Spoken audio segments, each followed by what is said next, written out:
നമ്മളൊക്കെ ചിന്തിക്കുന്നതിൻ്റെയും എത്രയോ അപ്പുറത്താണ് സ്നേഹമുള്ളവരെ. മാലാഖമാർ വരെ വിറയ്ക്കുന്ന, മാലാഖമാർ വരെ ഭയത്തോടും വിറയലോടും കൂടെ നിൽക്കുന്ന നമ്മുടെ കർത്താവിനെ ഒരു സ്ത്രീക്ക് വളർത്താനും പ്രസവിക്കുവാനും ഭാഗ്യം ലഭിച്ചു.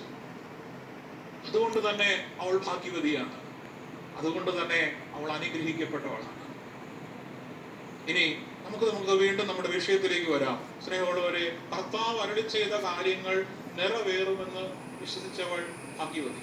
എന്താണ് കർത്താവ് അരുളി ചെയ്തത്? നീ ഒരു പുത്രനെ പ്രസവിച്ചു, അവൻ വലിയവനായിരിക്കും, അവൻ രാജാവായി തീരും. നമ്മൾ ചിന്തിക്കണം, 33 വർഷത്തോളം ഈ യേശുക്രിസ്തുവിനെ ഈ അമ്മ വളർത്തി. യേശുക്രിസ്തുവിനെ ഉദരത്തിൽ വഹിച്ച നാള് മുതല് സത്യത്തിൽ രാജാവായി തീരുമെന്ന് പറഞ്ഞ് ദൈവം പറഞ്ഞ ഒരു ശിശുവാണ്. രാജാവായി തീരുമെന്ന് പറഞ്ഞു. പക്ഷേ ഈ ശിശു ഈ അമ്മയുടെ ഉദരത്തിലേക്ക് വന്ന നാൾ മുതൽ ഈ അമ്മയ്ക്ക് ഒരു രാജ്ഞിയായി നടക്കാനുള്ള ഭാഗ്യമൊന്നും ലഭിച്ചില്ല. അമ്മയ്ക്ക് സഹനങ്ങളും വേദനകളും സങ്കടങ്ങളും പ്രയാസങ്ങളുമാണ് അമ്മയ്ക്കുണ്ടായത്. ഈ കുഞ്ഞിനെയും കൊണ്ട് ഈ അമ്മ എന്തുമാത്രം ഓടി. മട്ടുമത്തയും വലിയ സംഭവങ്ങളൊന്നും ഈ കുഞ്ഞിനെ പ്രസവിക്കാൻ ഈ അമ്മയ്ക്ക് ലഭിച്ചില്ല. വെറും കാലിത്തൊഴുത്താണ് ഈ അമ്മയ്ക്ക് കിട്ടിയത്. ഒത്തിരി പേര് ശുശ്രൂഷിക്കാനൊന്നും ഈ അമ്മയ്ക്ക് കിട്ടിയില്ല. അതിനുള്ള ഭാഗ്യമൊന്നും, ഒത്തിരി പേര് കൂടെ നിൽക്കാനോ സപ്പോർട്ട് ചെയ്യാനോ ഒന്നും ഉള്ള ഭാഗ്യം ഈ അമ്മയ്ക്ക് കിട്ടിയില്ല. ഏറെ സങ്കടങ്ങളും പ്രയാസങ്ങളും സഹനങ്ങളും വേദനകളും പ്രതിസന്ധികളും തരണം ചെയ്ത് ഈ അമ്മ ഈ കുഞ്ഞിനെ പ്രസവിച്ചു. ഓർക്കണം സ്നേഹമുള്ളവരെ, രാജാവായി തീരുമെന്ന് പറഞ്ഞ, അല്ലെങ്കിൽ രാജാവായി തീരും, വലിയവനായി തീരും, ഒരു കുഞ്ഞിനെ പ്രസവിക്കാം, വലിയവനായി തീരുമെന്ന് കർത്താവ് പറഞ്ഞ കാര്യങ്ങൾ നിറവേറുന്നില്ല. പക്ഷെ അമ്മയ്ക്ക് അവിശ്വാസമൊന്നും വന്നില്ല. അവൾ അതൊന്നും വിശ്വസിച്ചു. നടക്കും. നമ്മളൊക്കെ പ്രാർത്ഥിക്കുമ്പോൾ ചിലപ്പോൾ ചെറിയ തരത്തിലൊക്കെ റിസൾട്ട് കിട്ടാതെ വരുമ്പോഴൊക്കെ നമുക്ക് വിശ്വാസം നഷ്ടപ്പെട്ടു പോകാറുണ്ട്. എവിടെ പോയി ദൈവം? എന്തിനാ ഞാൻ പ്രാർത്ഥിച്ചേ? എന്തിനാ ഞാൻ വചനം വായിച്ചേ? എന്തിനാ ഞാൻ കുമ്പസാരിച്ചേ? എന്തിനാ ഞാൻ വിശുദ്ധ കുർബാന സ്വീകരിച്ചേ? പലപ്പോഴും നമ്മളോട് തന്നെ, അല്ലെങ്കിൽ ദൈവത്തോടൊക്കെ ചോദിക്കാറുണ്ട്. എന്നാലും നടക്കുന്നില്ലല്ലോ. ഓർക്കണം സ്നേഹമുള്ളവരെ, ദൈവം തന്നെ നേരിട്ട് പ്രത്യക്ഷപ്പെട്ട് പറഞ്ഞ കാര്യങ്ങൾ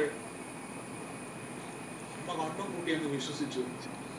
എന്നിട്ടോ സ്നേഹമുള്ളവരെ, ഈ കുഞ്ഞിനെ വളർത്തി. ആശാരി സ്വർഗനായി ഈ മകനെ വളർത്തി.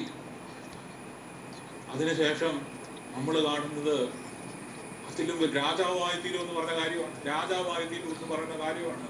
അവനെ ഇതാ കുരിശിൽ തറയ്ക്കാൻ വേണ്ടി കള്ളന്മാരുടെ നടുവിലേക്ക് അവനെ വിട്ടുകൊടുക്കുന്നതാണ് ഈ അമ്മ കാണുന്നത്.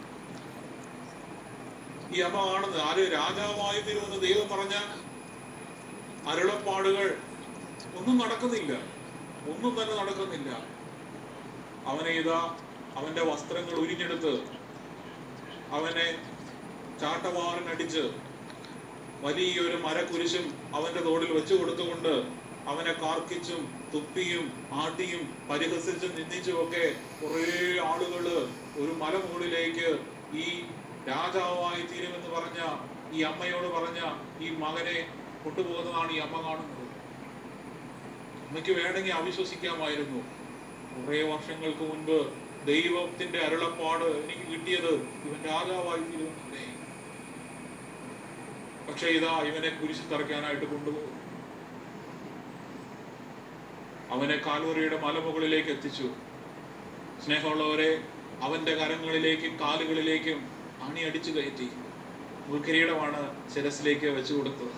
മുൾക്കിരീടം രാജാവായി വലിയ തങ്കത്തിന്റെ കിരീടമൊക്കെ വെക്കേണ്ട സ്ഥാനത്ത് മുൾക്കിരീടമാണ് അവന്റെ ശിരസിലേക്ക് വെച്ചു കൊടുത്തത്. അതും അമ്മ കണ്ടു. അമ്മയ്ക്ക് വേണമെങ്കിൽ ചിന്തിക്കാം, ഇവൻ എപ്പോ രാജാവായി തീരും? ഇവൻ എങ്ങനെ രാജാവായി തീരും? ഇനി എങ്ങനെ ഇവൻ രാജാവായി തീരും? സ്നേഹമുള്ളവരെ, അതിനുശേഷം അവന്റെ വിലാപ്പുറത്തേക്ക് കുന്തം കൊണ്ട് കുത്തുകയും അവസാനം അവൻ മരണപ്പെടുകയും ചെയ്യുന്ന ഒരു കാഴ്ചയാണ് ഈ അമ്മ കണ്ടു നിൽക്കുന്നത്. അവസാന പ്രതീക്ഷയും നഷ്ടപ്പെട്ടു.